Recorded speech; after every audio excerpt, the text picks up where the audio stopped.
So this is a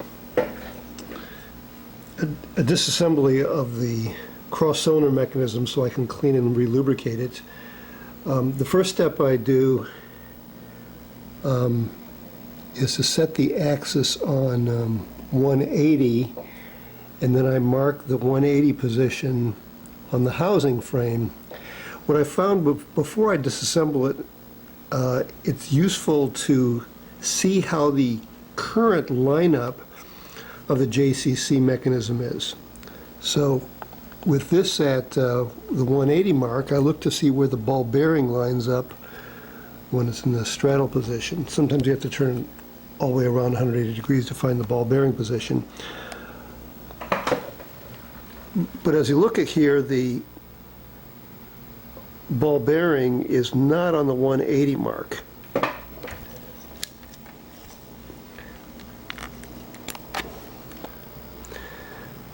Now the next thing is I look at the alignment of the tightening screw in this slot, and I see it's substantially off to the side. So my working method is then, with the axis at 180, the mark on the housing at 180, and the ball bearing in the ball bearing position being off, I'm going to try to move it one gear notch in the direction so that it's closer to this 180 mark on the housing, and that will probably give me a better alignment when I get this this thing back together again. So I've marked the approximate position of the ball bearing and then the position of the 180. So when I set it back on 180, when I'm getting ready to reassemble it, I'll have a guideline for where to aim for, and I'm not going to go for this ball bearing position here. I'll try to move one gear, at least one gear closer to the 180 mark in the housing. Sometimes it falls on one side of this 180 marking, and anyway, it's an extra guide to get a better alignment when putting it back together again, to see where it is currently. So this is a spring plate from the bottom of the cross-cylinder mechanism. It basically fits onto the these two screws, and it holds the mechanism together. Now, there's various ways that these plates are bent. Either they're bent right at the ball bearing, and that's where the main bend is, or the other way, this is a newer version, the bend is on the ball bearing side of the plate at the top of this slotted opening. So there's a bend here and a bend here. Now sometimes this bend is so minimal that when you flip the JCC lens, it actually slips out of click position. So a lot of times what I try to do is to increase the angle of this bend simply by bending it with my fingers. And I'll sort of put my fingers on this end and another set of fingers on the other side of the bend, and I just sort of just flex it. I don't do it with one hand, I usually do it with two, but I'm just going to bend this now and then turn the camera back on. So this is the rebending of it. It's a more exaggerated bend, which puts more tension on the plate, more tension on the ball bearing, and it holds in the click stop position more effectively. Also, when you turn from power to axis, it takes a little bit more torque to pop the ball bearing from one position to another, which basically goes from like one notch to the other when going from power to axis position. But I find increasing the bend a little bit like this makes it stay in position better during eye exams. So while I have the cross cylinder apart, I add lubrication around the framing here, and I also lubricate this gear, which is accessed by these 3 screws to the turret cover. So as Phoroptors get older, the grease inside of here can dry out. In this case, it's a fairly new Phoroptor, and there's not much lubrication in here. What I typically use is a mixture of Sil Glide and 3-in-1 oil. And this is my mixed up container. Sil Glide is one component of it, but it comes out in a pretty thick paste. And so instead of using it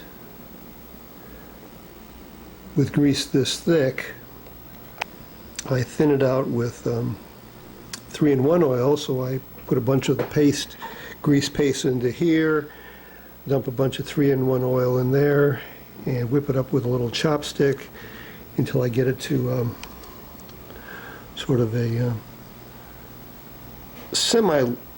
not really liquid, but you can see how it sort of pours here. Whereas the original Sil Glide from the container is much more viscous, and 3-in-1 oil, of course, runs all over the place. And so by whipping the two components together, I can get to the right consistency of a thinned out lubrication that pretty well stays in place. Whereas a liquid runs away and the paste is too thick. So I can actually apply the Sil Glide mixture with a small artist paintbrush like this, and sort of coat the gear, and then using my finger, I sort of force it underneath the edges of the gear to get it into the mechanism. So here I've pretty well pushed the grease around the gears, and on the inside there's a little bit more visible grease on the gears themselves. Next I sort of paint the grease all around the periphery inside this housing, as well as coating the opposite side of the housing where the thrust washer fits.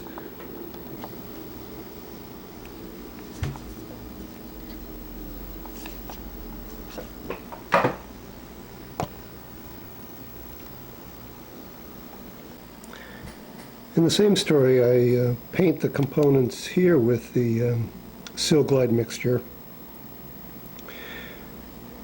to provide lubrication to all these gears and parts.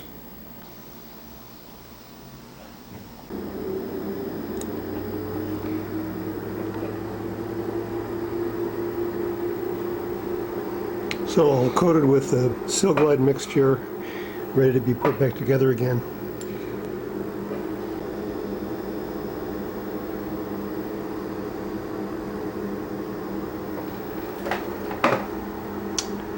And so this is the notch I line it up on, with the other notch to the right of it, and I try to line that closer to the 180 mark than to that black mark, which is where the ball bearing was, because that was off center. So on reassembly, I tried to move over by what seemed like about one gear, instead of lining up with the black dot to the right. I tried to line up closer to the 180 mark, and then we'll see how the alignment goes once it's completed. Now to put this together again, I slide this housing in from the other side, but I don't want the gear to pop up while I'm doing that. So one way to ensure that is, let's say the gear meshes in on this side, and if I put a screwdriver like this on the top side of this gear and then push upwards, sort of prying upwards, that pushes the gear down in position so it won't pop up when I slide the housing from the opposite side. So now the housing's in place. I sort of have this end of the wrench, just sort of something to rest against to make sure it doesn't fall apart before I get this spring plate back on top. And then the part I have lubricated is on the underside, which is going to go against the housing. So I have the plate in position. I have both screws loosely attached, but they're not tightened. And this is where the ball bearing goes. What I basically do is I push a little screwdriver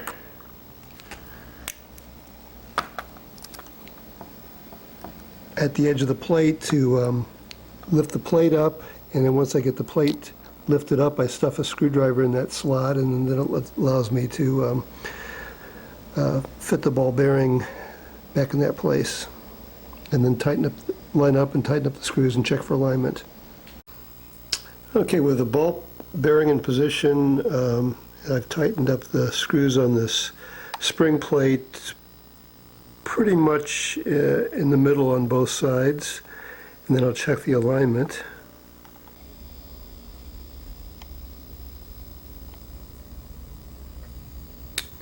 Okay, we've got pretty good alignment here.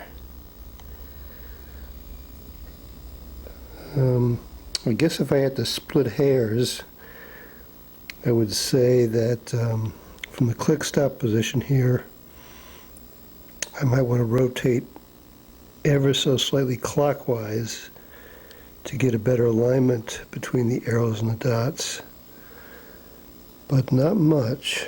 It's pretty close.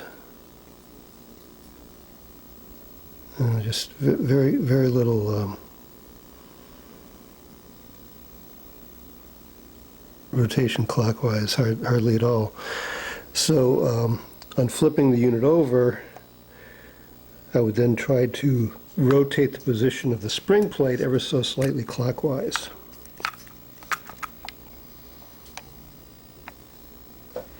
And so by loosening this screw, I can manipulate it ever so slightly by putting a screwdriver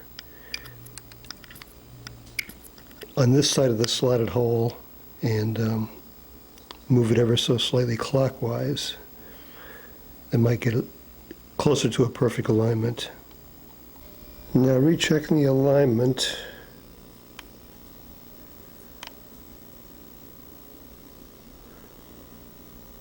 I would say the arrows and the dots are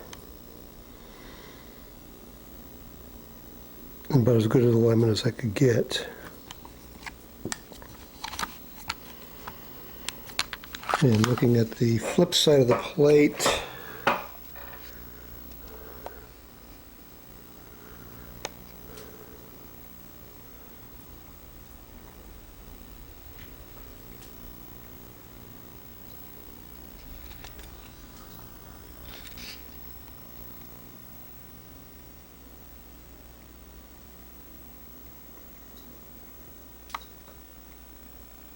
it's no longer quite in the middle, it's just a little bit shifted to the side of the slotted hole, but still pretty close to the middle.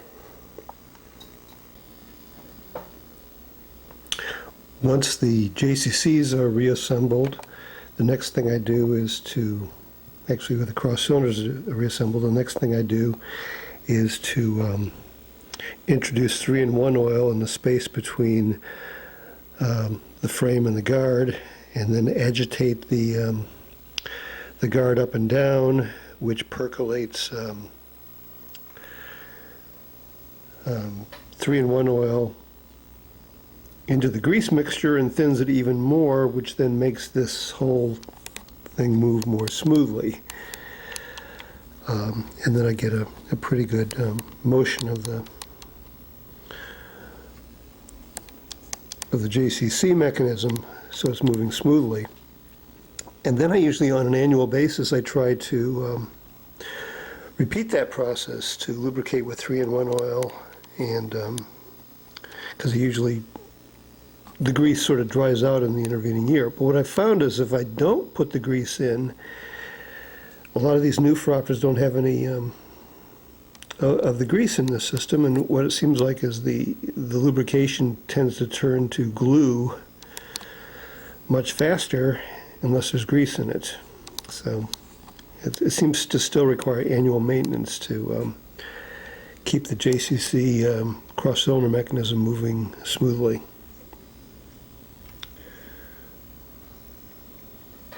After I get it properly lubricated, then I stuff tissues in there and drain out the 3-in-1 oil, and then reassemble the JCC lens in place when it's all the excess oil is dried out or drained out.